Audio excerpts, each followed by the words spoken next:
Mayong adlaw, share lang na ko akong quick realization of the day.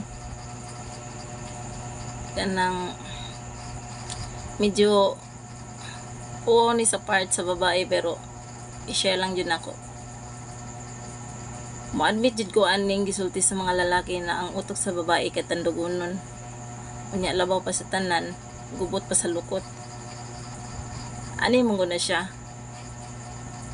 Kahapon sa gabi kusog ang uwan diri sa mua. Dayon niapaw ang tubig sa agianan namo. So kanin laging mga nabuhi ta sayo kog mata para dili malate sa duty. Pagpadung ako pag duty, nagsapatos ko. Kay bao man ko na maapaw jud ang tubig sa akong sapatos. Pero nagsapatos jud ko kay murag gikapoy man ko sige agi aning tubig na hugaw basin himaon akong tiil ba. So nagtuman ko sa akong gusto. Unya wa ko kabantay na ni una naglakaw akong bana. Padung gawa sa gate, gidala niya akong helmet. Kana laging assuming ta. Naghuwat ko na nagtuo ko na iya kong huwaton kay magpababa lagi ko. Ang hinampak gibiyaan ko. So nangita ko way na makaagi.